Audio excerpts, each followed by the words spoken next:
Hey guys, what's up? It's Stacking Chairs, the youth ministry podcast all about serving in youth ministry, whether it be youth group or youth camp, whatever God has you serving in, that's what we're talking about. Or other things. I'm Josh Paul Hamus, one of your hosts. I'm joined by my fellow host and Kyle good friend, Gray. Kyle Gray. Josh, I was thinking about it. You've actually been involved more with camp than you have with youth group. Yes. Yeah, that's true. I've been working with camp in some regard for the past 7 years now. And it's pretty cool to see how things kind of flow from one and the other. I think that's pretty, like you can fill up your knowledge base over here and then use that knowledge base over here when it's kind of a separate entity. Yeah. But the same purpose, same direction.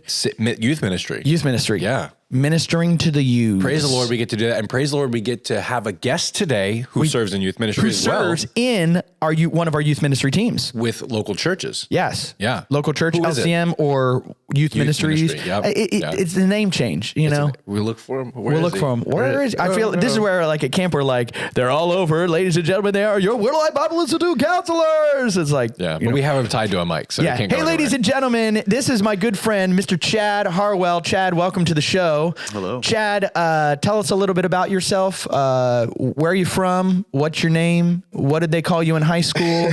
What's your name, Chad? My name is Chad. Chad.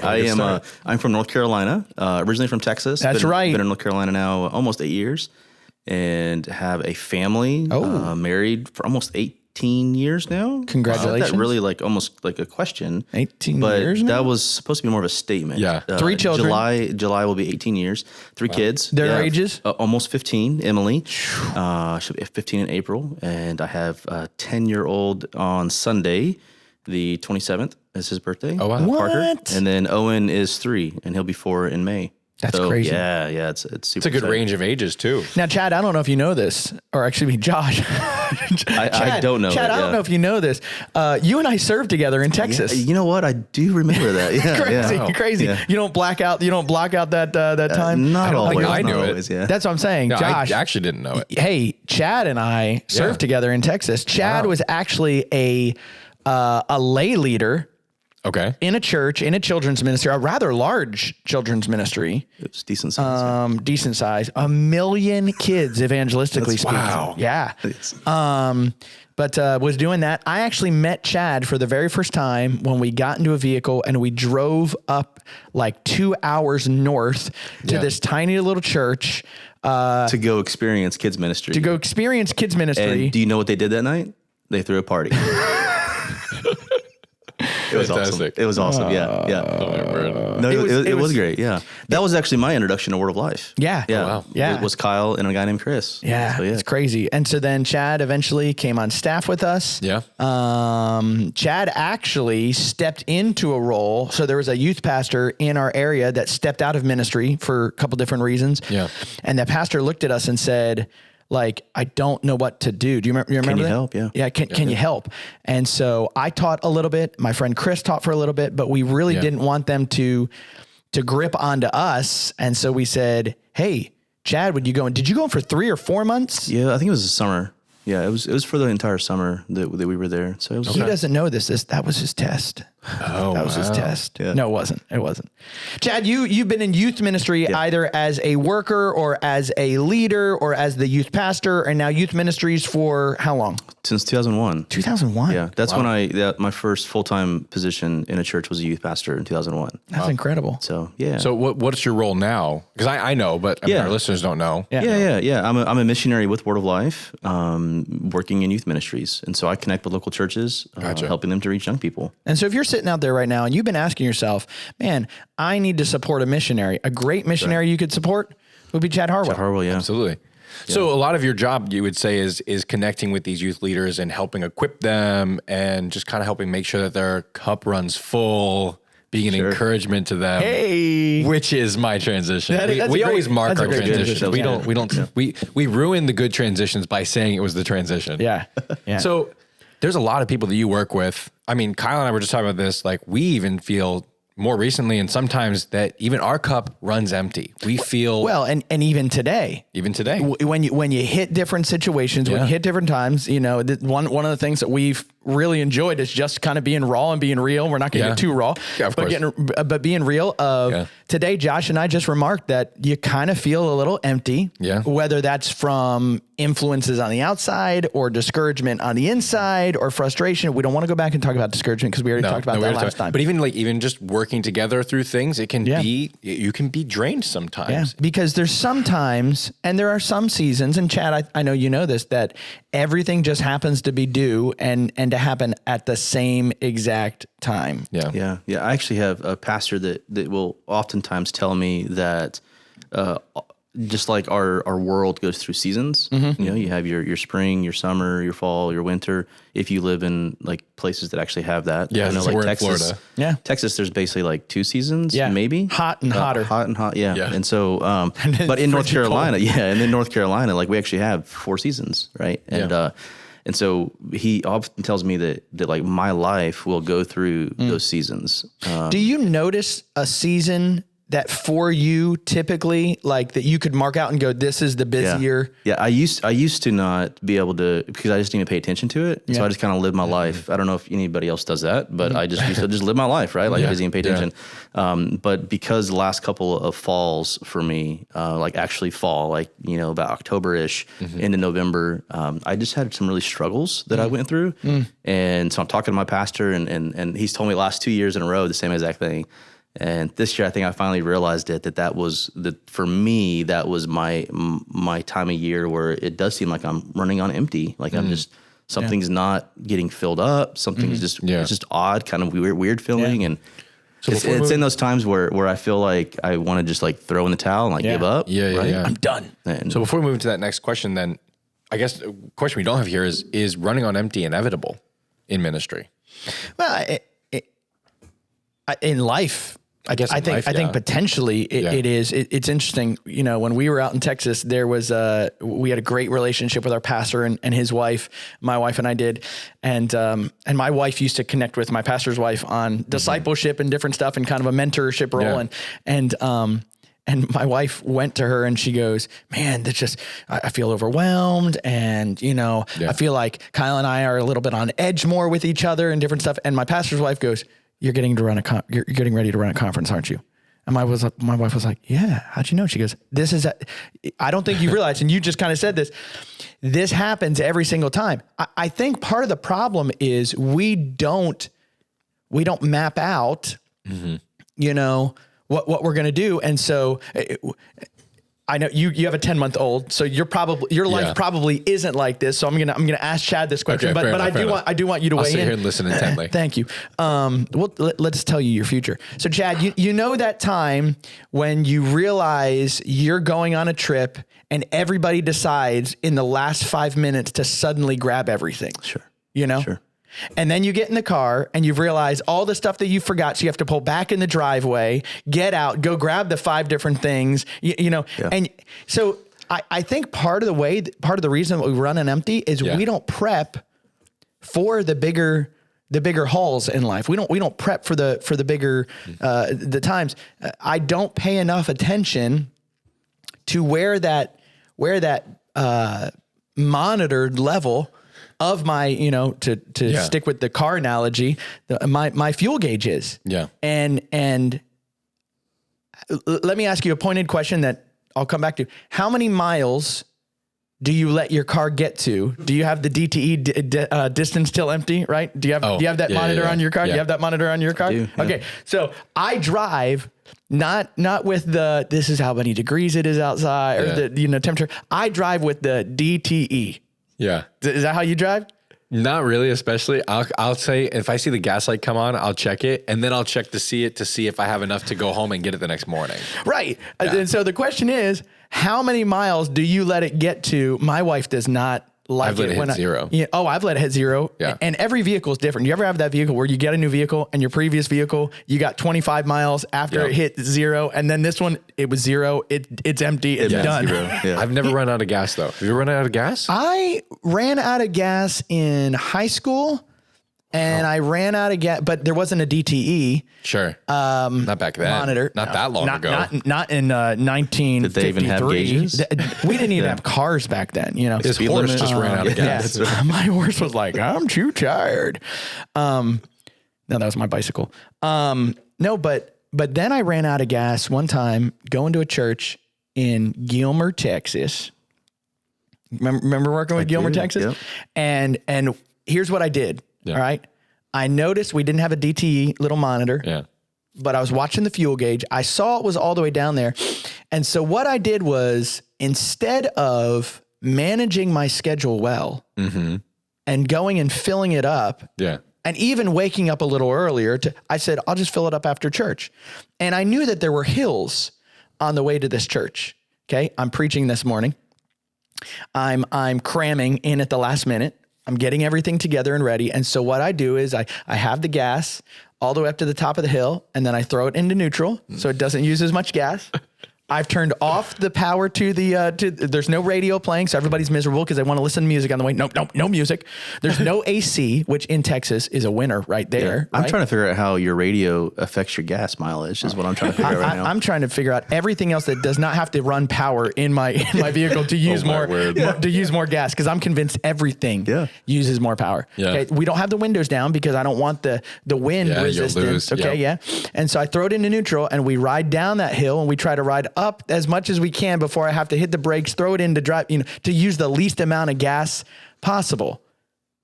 But how many times did that describe? So everybody, of course, ended up at church, perfectly happy, loving Jesus. I was ready to preach. Yeah. I was not stressed out at all. Yeah. But how many times did that describe the way that we live our life? Yeah. Is we just figure, let me just get to this downhill and I'll fill up later. Yeah. Jeez, what an analogy, because how often, you're right. I mean, I can think of, my life right now, even where I'm just like, okay, if I just get a little, or even stopping at the gas station and just putting in like half a gallon. That's how I feel like I do sometimes. I'll stop, put in half a gallon, and then I'll drive a little bit further, but I'm going to need gas again. Yeah. Does that mean, so I guess we're going to kind of move into the next part of the question then is, does that mean that if that's always happening, do we need to stop, pull away from places? And how do you do that to actually fill up on gas? Because it takes time, and it means you need planning. What's that look like? I mean, you work with a ton of different guys who are in youth ministry. This is a portion of your job, is to help be this for people. What do you do? Right. Yeah. I mean, I think the biggest thing is some guys don't have a plan. And so when you don't have a plan, you oftentimes fail. Plan to fail. Right. And so, so I think that for me, the thing that I have seen is that the guys that are running their calendar better than others are guys that are more focused on, okay, this is when I know that my ministry, my life, my family, whatever is going to be really busy at this time. And they plan on either side of that to be able to stop and to refill, and I think that's done in different ways, like I know I am encouraged to take really a quarterly, at least, spiritual retreat. And that just means that I get away for a day where I'm not doing anything else except for spending time with God. And I do that with myself, and I do that with my wife as well. And so that is like for me, that is like the standard of trying to fill up. But ultimately, like I mean, if you go with the gas analogy with the vehicle, you're not doing that just once a quarter. Yeah. If the only time you're spending time with God is once a quarter, you're going to be emptier than anything, especially if you're giving. And, and I think that's most of us that are in ministry, we would all agree that every single day when we're with people, we're giving fuel out, so to speak. And so if we're just constantly giving, nobody's giving to us, or we're not getting from anything, especially from Scripture, from God. Then we are going to run on empty. And I don't think that we. I was challenged. Number one, I'm horrible at the spiritual retreat. I know I need it. I know I need to figure out how to do it. My problem is I've convinced myself I don't have the time to do it. And I don't have the time to do it because I don't prioritize it, but even just a couple years ago, my wife and I finally started sitting down, and instead of playing, all right, this week we have this, oh, by the way, that's tonight, of sitting down and going, all right, like during our pursuit camp season, we get together every Monday. She and I take Monday completely just for the two of us. We go out, we grab a bite to eat, or we go and we sit someplace and we go, okay, let's talk about this next week. Let's talk about the next month. Let's go over that thing. Well, here's the problem. Pursuit Camp is only 5 weekends. And so after that, then it's really hard to continue in that thing. But that is so vitally important. How many times, if you say, I just need a little rest, are you looked at as weaker? Or you looked at as not, oh, hey, you got, no, but God ordained rest. Well, I think what gets me more than anything when you start talking about rest and get pushback from that is even the life of Jesus and his example that he showed us. Right. I mean, it was rest. Yeah. I mean, he was constantly getting away before he would preach. Yeah. He would get away and retreat by himself or retreat with his friends. Like, I mean, he was constantly taking care of himself, and I think in that is that time with God, his Father, and just that spiritual fill up, really. And I think that can happen in a lot of different ways. Like, I know I say like spiritual retreat, I get away, spend time with God. I'll take just my Bible and a notebook just so I can write, talk to God, read verses, that kind of stuff.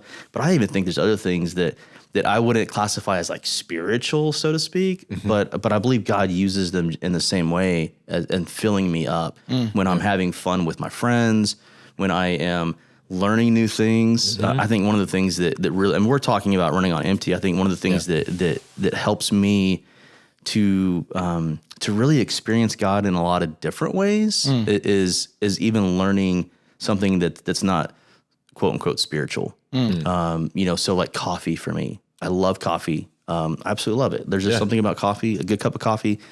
And I'm not going to like hurt anybody's feelings and say that like one's better than the other.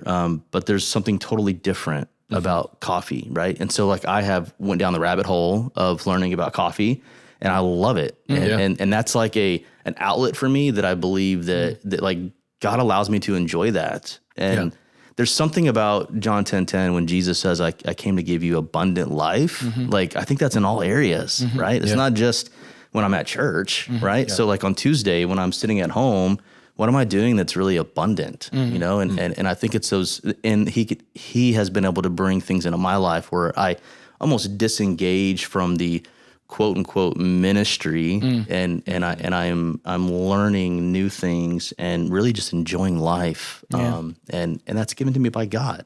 Yeah. Right. And so, well, and there's a passage of scripture, Josh, you have the verse here, Galatians 6:9, do not grow weary in doing good. For in due season, we will reap if we do not give up. But let me start back in the beginning of chapter 6. Galatians chapter 6, verse 1, brethren, if anyone is caught in a trespass, you who are spiritual, restore such a one in a spirit of gentleness, each one looking to yourself so that you will not be tempted. Bear one another's burdens and thereby fulfill the law of Christ. If anyone thinks himself something when he is nothing, he deceives himself. But each one must examine his own work, and then he will have reason for boasting in regard to himself alone, not in regard to another. For each one will bear his own load. The one who is taught the word is to share all good things with the one who teaches him. Do not be deceived. God is not mocked. For what a man sows, that he will reap. For the one who sows to his own flesh will reap for the flesh corruption, and the one who sows to the Spirit will from the Spirit reap eternal life. Let us not lose heart in doing good, for in due time we will reap if we do not grow weary. So then, while we have opportunity, let us do good to all people, and especially to those who are of the household of faith. Now, period. Amen. There you go. So here's the deal. Bear one another's burdens. Yeah. I think we find great spiritual encouragement in bearing other people's burdens. But if I'm honest with you, I don't really typically ever unload my burden on somebody else. I just take somebody else's burden on me. So now I'm causing empty to get there faster. I think, I don't think that I guard myself so that then I am not tempted in some of those different things. And I don't think it's just in a sexual way. I think it can be in just discouragement. I allow somebody else's discouragement to discourage me. I allow somebody else's stress to stress me out. I'm reading through a book right now called The 1 Minute Manager. And one of them is called, another iteration of the book is 1 Minute Manager Meets the Monkey. And the monkey is the idea of the problems that you deal with in life. And part of that the illustration is when somebody comes and brings you a problem or brings you a monkey, do you take the monkey from them?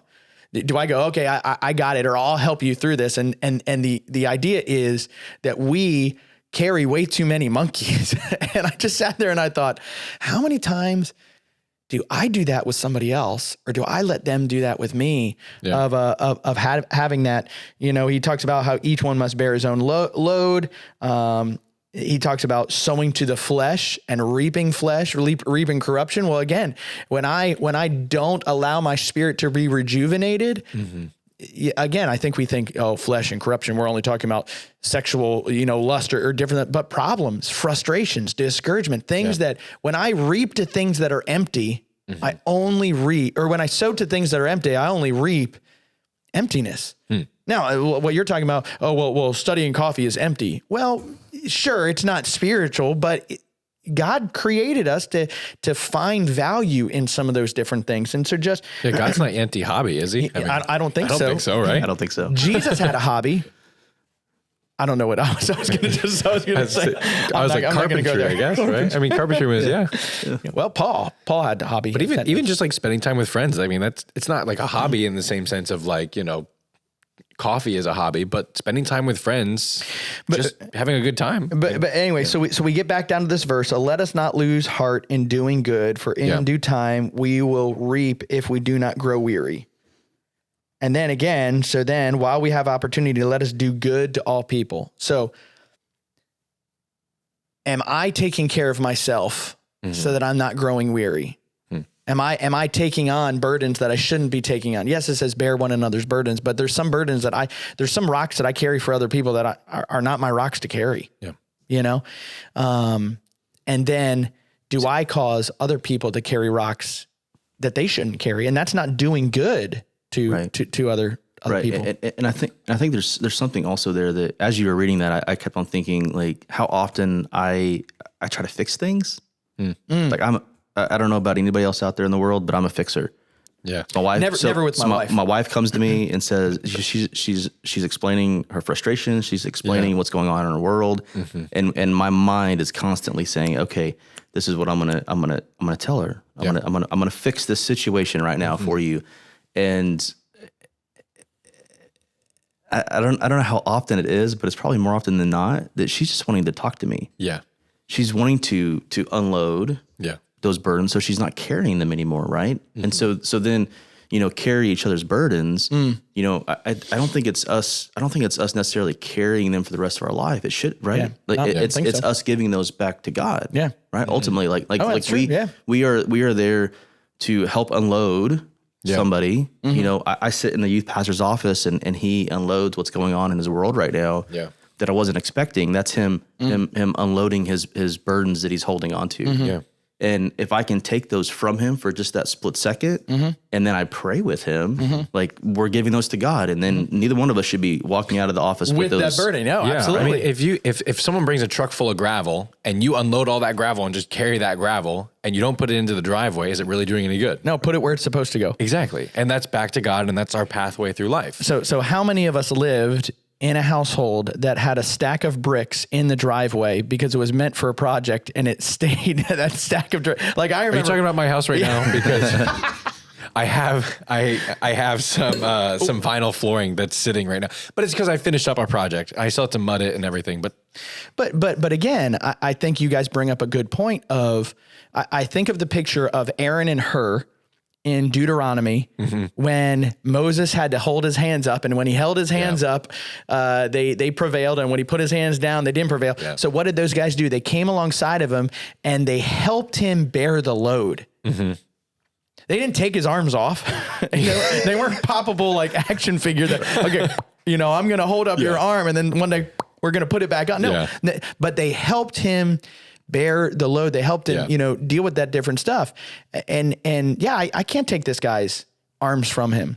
Yeah. But if all I've done is gone, oh, okay, I'm going to hear you out. And then I dump that load back on him. Chad, I think you bring up an absolutely great point of figuring out where to put that stuff where it needs to go. Now, some of you are sitting there and going, yeah, but that doesn't work when I've got the stress of a conference coming up, or I have the stress of an activity coming up. Somebody can hear me out in this stress, but I still walk away with the stress. But I think we're not talking about just talking about our problems. I think we all do a really good job talking about our problems. We don't do a really good job actually working through what our problems are. Sure. So we find solutions. And let me even say this. I think some of us get a weird joy out of living in stress. Oh yeah. Sure. Absolutely. I mean, I know people who live like that because they're me. And so it's like, I'm thinking like, you're like, yeah, like some people just live on stress. And I'm like, I woke up, I think I told this in one of the other episodes. I woke up at like 3 one morning and was just thinking about like, there's just a lot going on at work right now. And I was up from 3 till 6 and could not fall back asleep and just was thinking, I like got up and was like, you know, making notes, trying to figure things out, checking emails, like, and just living in that. And so what you said to me earlier today, because we've been talking through some stuff, and you said you got to learn how to say no. And that has been my mantra. I have been telling everybody, you got to learn to say no. It doesn't matter if you're in full-time ministry or you're just helping out at church, whatever you're doing, you got to learn to say no to things. And the irony is that I tell people that and I say I do that. And then I sit here in a meeting with you literally 30 minutes ago and you're saying yes to all these things and you're saying no to these things and yes to these things, but you're not saying no to the right things. Right. And if we're not intentional about keeping certain burdens off our plate, then we will run on empty. But it doesn't mean that we're not going to have things that make us run on empty and we need to, all the things we're talking about are still true. But can we be preemptive? That's my question. Can we be preemptive to make sure we don't run empty? So Chad and I, and I'm sure Chad, you still do this. You still meet with churches at the beginning of the year and do a yearly planning meeting? Some, yep. Now, how hard is it to get them to actually sit down and do It's very difficult. Very difficult. Yeah. So in the local church ministries world, one of the things that we were tasked with as we were doing ministry training, ministry development with churches was to sit down with them at the very beginning of the year and do a broad 50,000 foot view, like calendar planning meeting. Yeah. The interesting thing is, at least for me, and I'd love to know for you, I would try to do like hey, we're just kind of doing a broad brush overview. And they were like, no, we need to plan out every single detail for every single month. And I would say, no.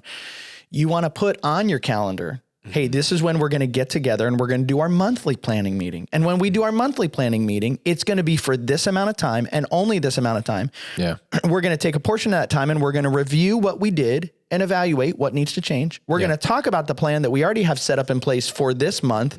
And then we're going to put some more meat to the bones for the next month. Or we're going to put all, and so you're always a month or two out, where you've got, which all works until you miss a month or two, right? Yep. But how hard is it to get a church that does that typically is less stressed, typically is more organized, typically can go, oh my goodness, why in the world in December are we running 4 events? That's the goal, to help them so they can say, you got to say, once you say yes to something, you're automatically saying no to something over here. Kyle, do you ever sit down and just look at your summer and just say, man, why are we doing all these events? And then you remember it's camp.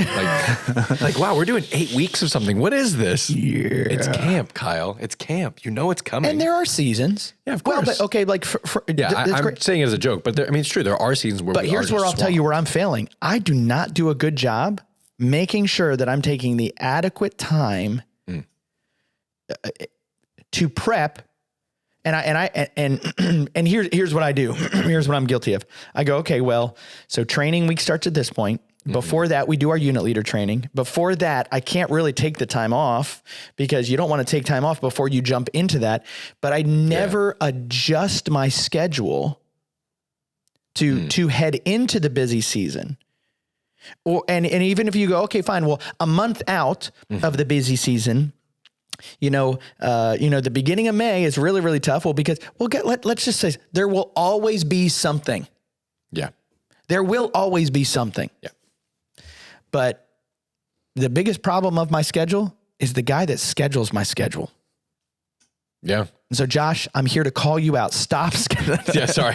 I mean, I did send you 2 invites for today, so this and the other meetings. So that's on me. So talk about it from a church realm and from you who's kind of sitting outside of a church realm.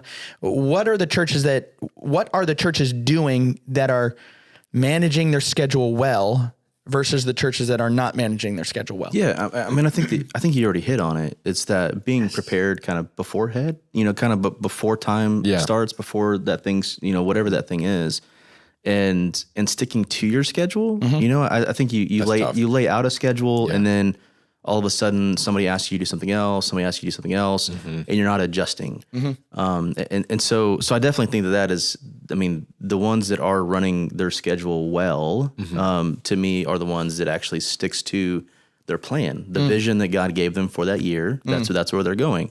And then they're adjusting as they go on, as they move forward, because your initial plan isn't always what always happens at the end, right? And so, but I think there's something else that happens here is that you have to really be honest with yourself. I think, when you're looking at what is going on in your ministry and what is going on in your even in your family, in your relationships, like there's something that I think too often we man, I want to be very careful how I say this. I think we fool ourselves into believing things that just aren't true. And in that we say, because I have so many events that are going on, I'm more effective for the gospel. And I'm just here to say that that's not always true. I see oftentimes churches that have a bunch of stuff that's going on. They're just busy to be busy. And that's really hard for somebody to actually see that when they're in it. Yeah. And so that's what I mean by you have to be honest with yourself. Like really honest, like, what are you doing right now? Why are you doing it? And what is the purpose of it? Yeah. And is it really doing what you want it to do? And so I was gonna say, and being willing to listen to somebody to come in and say, hey, I need to graciously accept this, but I need you to come and look at what I'm doing and tell me, what can I do differently? Sure. And that's what, I mean, you get to do a lot, right? With churches, right? That's really a part of what I get. I mean, it's building relationships with guys and helping them to reach young people. Like that is our sole focus is to help the local church reach young people. And sometimes that means an event, right? I'm not saying I'm anti-event, but what I'm saying is that I think too often I run into churches where just because they have 3 or 4 events this month, they would say that they're a success. And yet their leaders are worn out, their leaders are tired, their leaders are dropping like flies because they have families of their own, they have full-time jobs, and we're trying to figure out, well, why aren't we getting enough volunteers to help with our ministry? And it's because we're running them dry, right? Yeah. And just because we're running them dry, we think that, well, by God, this is what we're doing because it is making an impact. So I want to just because we could go on and on. Well, and on let me about just this. add one more thing. You said about volunteers. I think that can also happen even with you guys that are in full-time ministry. Oh, yeah. Absolutely. So I just want to add it. It's a caution, not just volunteers. To advocate for us, you know what I'm saying? By the way, you could be a Word of Life advocate. Help Chad out in his area. Yeah. And okay, so let me just say this real quick. Like think about, as a youth pastor, right? Telling the pastor, you've done the same event for how many years, right? Traditionally. And you're telling him now for the first time, I don't want to do this event because I don't think that it is effective. And I think that we could do something better, or I think that maybe we could take this off my plate, or take this off our volunteers' plates because I believe that it is just running us dry. Yep. Like, what kind of kickback you're going to get as a youth pastor? Well, and we fear the response. Exactly. That's exactly right. Yeah. Well, and I think we've got the different guys. We're running. We're running. And I think if we're honest with ourselves, we love the stress. Yeah. We love the busyness. We love the schedule. Yeah. But but at what cost? Yeah. We always pay. Yeah. So I want to end this conversation with what I think we ought to do. And I do a very poor job at this. Chad, it sounds like you're doing a better job than I am. I don't know how you're, my car, every, whatever thousands of miles, a little voice will come on. It will say, do you want to run a vehicle diagnostic? That's cool. That's impressive. It's awesome. I don't have that. My Geico app does that. I don't either. Yeah. Do you want to run a vehicle diagnostic, or do you want to put it off? Yeah. And so it will actually run a computer diagnostic check of everything that goes on. And so I want to encourage you to set a time every month. And if you, and here's what I'll say, you go, listen, some of you stress out. Oh, I can't add another thing. Just start with once. Just start with once and run a diagnostic check. And here's what I would encourage you to run a diagnostic check on. I'd run, what am I doing in my disciplines? What am I doing? Don't talk about what you should be doing. What are you doing? And based on what you are doing, what's one thing that I could change with that?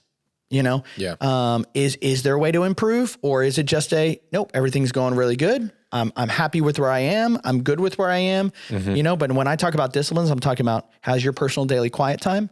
How's your personal memorization of scripture? Are you reading solid books that challenge you, maybe in your job or in a way that you want to grow, or to learn more about coffee, or listening to a podcast, or listening to a great podcast about how to stack chairs in a better, more efficient way? But what are those disciplines? What are those disciplines that you're doing? Yeah.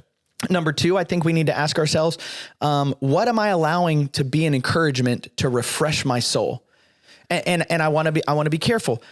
I'm not saying that your disciplines can't refresh your soul, but I think we need to add in the diagnostic of refreshing our souls. Yeah. Think of it like a good, you are checking the oil levels in your car of, sometimes I got to flush that thing and I've got to add new encouragement just because I have oil, just because I have those, just because everything's running correctly but I'm doing my quiet time and I'm memorizing my scripture I'm not encouraged by those things. Well, maybe you need to reevaluate encouragement just to refresh your soul on those different things. Or get a mechanic to come look. The other thing I want to encourage you. That is exactly right. Yeah. You do the self-diagnostic. Yes. I mean, I do a lot of my own work on my car, but sometimes you need someone to come look at the car. A fresh set of eyes. Yeah. Delegation. When you look at all the calendar, I'm sorry, let me back up. Calendar planning. And I would encourage you to do this. I would encourage you to print out a calendar for the next 2 months, and just go through and mark it. What are things that you already have on your calendar? Yeah. And I would encourage you to mark it in two ways. I'd encourage you to mark it. What are things that are unmovable? Yeah. And what are things that you have on your calendar, but if you're honest, you could move or maybe not show up at youth pastor. Okay. Yeah. Which should cause you to go, man, I have too much on my plate. Where do I need to delegate? Where I may show up to the thing, but I'm not going to run it, because who am I holding back in their personal growth and in their personal development of ministry? Because I have to be the one who's running everything, who's there. And some of you, I know you have pastors that the expectation is that you run everything and that you speak at everything, and we need to course correct. But I would encourage you just to take some time. Are we resting? Are we planning our rest? Are we planning a spiritual retreat? Are we planning some calendar planning? Are we planning our delegation in this? Are we planning our disciplines? I had a guy one time that told me I need to have a better relationship with my wife. And I said, well, what is something that your wife, and he said, my wife loves it when I write notes, but I naturally just don't buy her flowers or write her notes. Yeah. And I said, okay, do you mark it in your calendar? And here's what he said to me.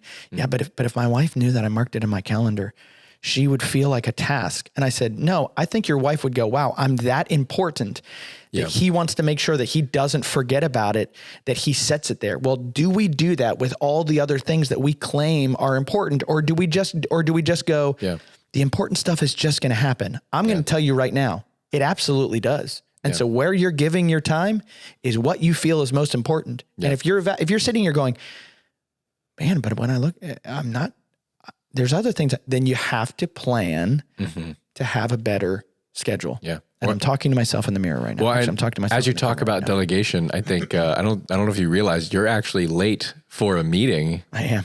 And and I think you just unintentionally delegated it to someone else to start that meeting. No, it actually starts at 12 o'clock. Okay, so we got 5 minutes. Don't worry. Okay, don't worry. Go into small group. Let's go into small group. Let's rush our way into small group. You're about to delegate. Yes, I am. Hey, so small group is a time where we talk about some funny stuff. Hey, Chad, what's a fun story so we can end on a positive note here that you've seen in trying to help people and help them with their ministry? Yeah. I mean, I will actually share a personal story.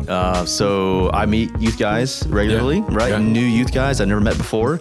And I went to a church in North Carolina, met with the assistant pastor, knew him a little bit. And he was like, hey, let me introduce you to our high school and our middle school guy. Yeah. And so I'm thinking, this will be great. Like, start a new relationship, be able to encourage these guys, because that's what I get to do. And so I walk into the office and he says, hey, this is Daniel.